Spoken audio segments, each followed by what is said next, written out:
जय जगन्नाथ जय माँ लक्ष्मी। एकादशी आमे किपरि करिबा काहींकि करिबा। एही एकादशी प्रभु नारायणଙ୍କର अति प्रिय व्रत अटे। एही व्रतटिକୁ ସମସ୍ତେ କରିପାରିବେ। आमे संसारକୁ आसी ସମସ୍ତଙ୍କ ପାଇଁ ଯେମିତି ପୁଅ ଝିଅ ନାତି ନାତୁଣୀ ଘରର ସବୁ ସଦସ୍ୟଙ୍କ ପାଇଁ କିଛି ନା କିଛି କରୁଛେ, କିନ୍ତୁ ନିଜ ସୋଲ୍ ପାଇଁ ନିଜ ଆତ୍ମା ପାଇଁ ଆମେ କିଛି ବି କରୁନେ। एकादशी करने द्वारा मन एवं शरीर सुस्थ रुहे। शरीर रे थिबा अनेक प्रकार रोग मध्य दूर हुए।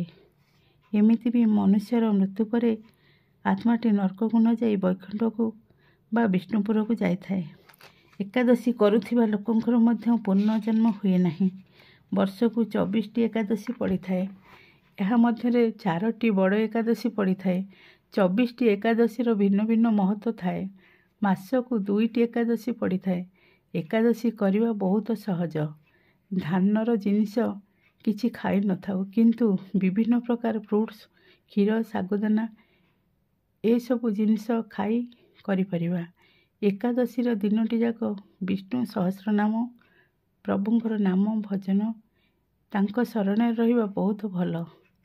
फेब्रुआरी 8 तारिख शनिवार एही दिन बड़ एकादशी जार नाम भैम एकादशी बा भीम एकादशी पड़ुछि। एही 24 एकादशी को पांडव माने करुथिले, किंतु भीम उपास रही परिवेनी बोली से वर्ष को गोटे एकादशी करुथिले। एहाकू भैम एकादशी बा भीम एकादशी कहंती।